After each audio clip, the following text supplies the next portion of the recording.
So how does your customer make a decision? Turns out it's way more complex than we had thought. Today we're looking at sales and the science of decision making. Stay tuned.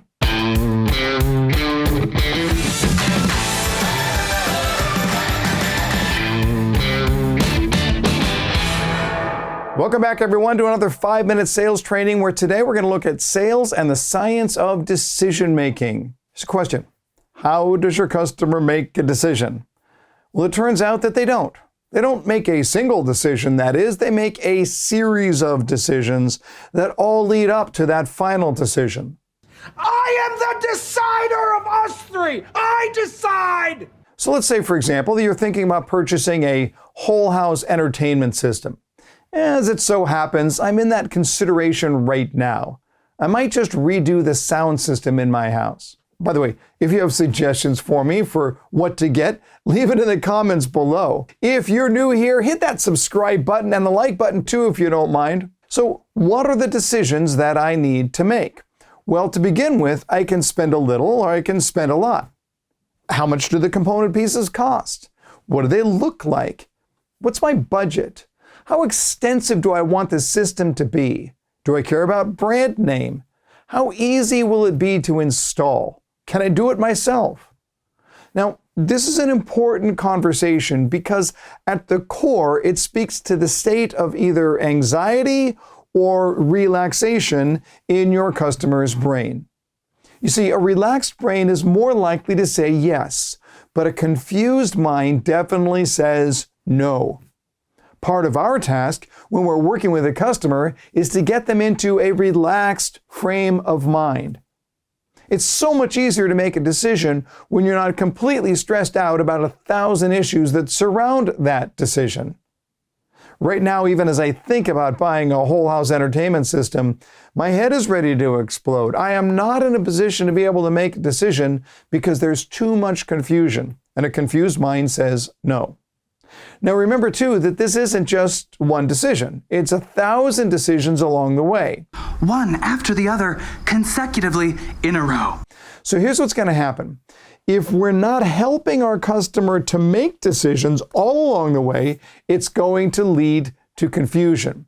Because by the time it's time to make a final decision, what I have to do then is aggregate all of those small decisions and make them all at the same time in order to have them bubble up into one final decision.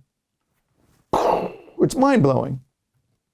In other words, if you ask me to buy, I have to stand there and say, well, is this the right price? And are these the right components? And is this the right brand? And do I trust the salesperson? And how much do I have to learn? I have to make all those decisions at the same time. And that's really hard. Not only is it hard, but it's confusing.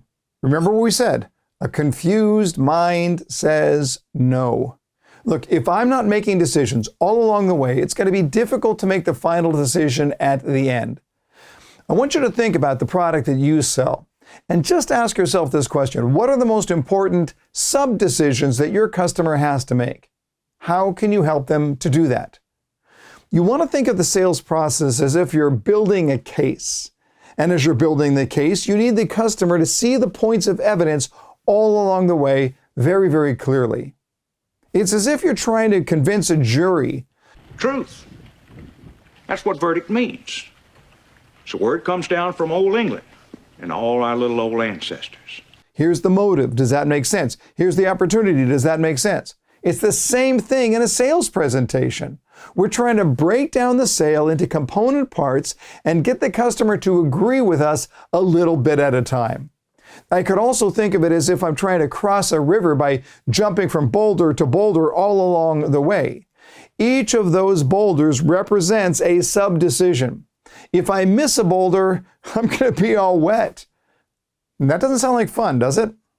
We want to think about making it easy for our customers to do what they already want to do. So what are you doing to break down your sales presentation into those smaller decisions? Now look, your customer makes decisions based on emotions. And that emotion is going to guide them the best when they are in a relaxed frame of mind, when they are experiencing peace. How do we get there? By making the decisions easy, because we're deciding just a little bit at a time. What are you doing to make it easy for your customer to do what they want to do anyway? Hey, thanks for watching today's 5-minute sales training. If you like what we're doing here on the channel, we're doing a lot more over at Sales 365, our free community for sales professionals. Check it out at sales365.io or download directly from your app store. Come join the conversation. Until next time, learn more to earn more.